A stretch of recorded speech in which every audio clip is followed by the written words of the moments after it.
ខ្ញុំស្លាប់ទៅហើយតែប្រលឹងនៅឈាមខ្ញុំអើយស្រែកហើយដាស់អស់ក៏ល្បត់ឲ្យភ្ញាក់ក្រោកឡើងមកជួយប្រយុទ្ធដៃកាន់អាវុធកុំចាត់នៅសត្វត្រូវ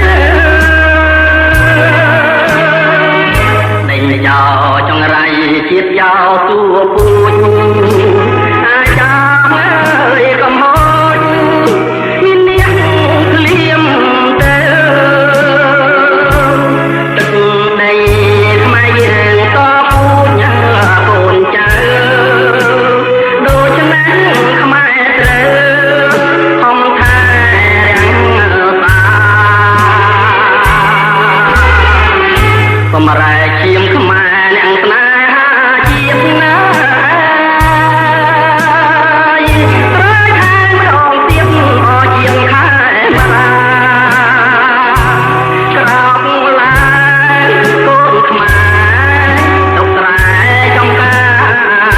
ជួយវាយប្រហារចោលបងខ្លាយជាតិណា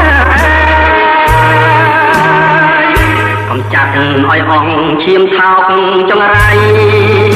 កុំបងអើយអងដៃស្ងៀមតទៅទៀតបើស្លាប់ក្នុងនាមស្មោះត្រង់ត្រង់ជាតិស្លាប់ដល់ដល់ទៀតរឹតតែប្រសា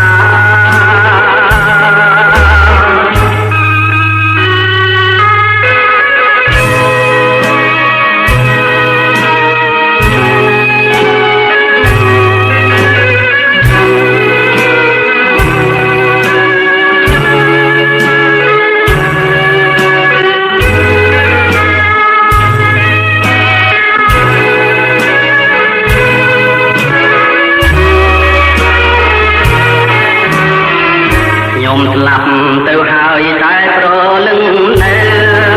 ឈាមខ្ញុំអើយស្រែកហើយដាស់អស់ក៏ល្បត់ឲ្យភ្ញាក់ក្រោកឡើងមកជួយប្រយុទ្ធដៃកាន់អាវុធកុំចាត់លើសត្វត្រូវដេញចោលចង្រៃជាតិយោទួពូជអាចចាំអើយកុំហូចមានអ្នកក្លៀមទៅទឹកដីខ្មែរយើងតពូជកូនចៅដូច្នេះខ្មែរត្រូវហំថែរាំងសាសម្រែកឈាមខ្មែរអ្នកស្នេហាជាតិណា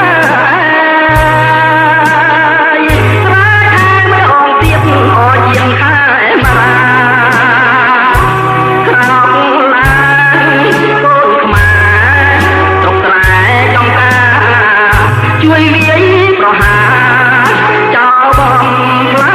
ញ់ទៀតណាកុំចាត់ឲ្យអស់ឈាមថោកចង្រៃ